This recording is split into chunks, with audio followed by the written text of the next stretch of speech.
Alrighty, now for part two. Part two is if you choose to cut out your window frame, and I'm going to show you here. So come on over. I'm using a nice dark background so you can see clearly. This is just a regular sheet, blank drawing paper. I fold it once in half. Okay. I can fold it again in half if I want. It's totally up to me. If I want small ones, I think I want to keep big windows. So I just want quarters. So I fold it again. Now guys, the most important part of this particular thing is thickness, okay? This is not a fold. So the thickness of this is going to be about here, okay? But this and this are folded. So they need to be half the width here. So that means I go in and I sketch out half the width here. Why? Because we want them even. Nobody wants a window pane that has like thick around the outside and thin around the inside. That's a little crazy. So we're going to go a little thinner. There we go. So it makes the letter C. And you'll see that's blank on our instruction sheet because I could not find a font that properly showed it. Now you see there's no line here, is there? That's because this is going to attach to the outside. If you wanted to make a line here, it would have to be the same thickness here if I wanted a frame around my picture to make sure it's centered. So I'm going to do that equal. Now I'm going to show you how we call it to clip and cut. All right? So I clip and cut. I can hear the sweet, sweet puppies behind me calling out. So I'm hurrying out. Hear his sad song. He's like, you're outside and I am not. Okay, so I gently folded and made a hole. See the hole? Now you take your scissors.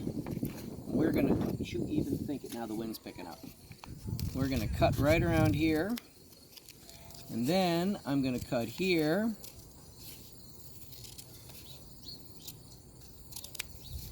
And then we're going to cut here. Now when we glue this down, and I of course do not have a glue stick, I did not bring one.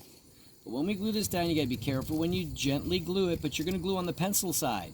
So when we flip it and stick it to our picture, it doesn't have any of the rough lines of pencil showing. That won't be good. Okay, there we go. I'm over at my daughter's house and I'm hearing the sweet dogger is upset. All right, so now I get this. There's the rough sketch picture. And yes, this is the stage I would do it in.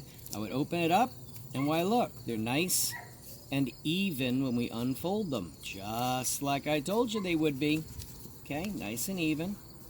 And I would then glue that, put glue on the side that has the pencil, right? I would glue that, and then flip it and glue it down to my drawing, nice and tight.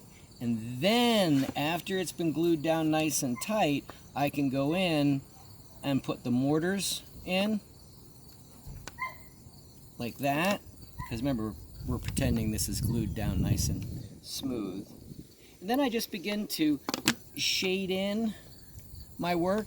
If you have markers at home, if you have colored pencil at home, you can do it in color if you want. If you just want to do it in pencil, that's welcome too. Which I will finish this video by saying we are sending out an email, and you will be allowed for the rest of the semester we're together, because I am unable to get you a bag of supplies.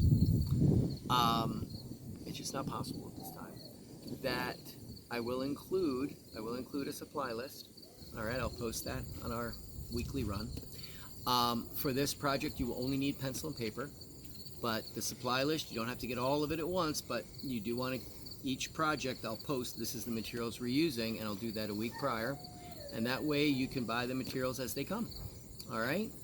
But it'll be totally up to you, and if we do a pencil drawing and all you have is a pen, I'm not going to take any points off. It's your participation and your attempt at what the technique we're doing, and as long as you exhibit that you've mastered a technique, you get full marks. All right? All right. Let's see that creativity flow, guys. Show me what you got. Have a fantastic day.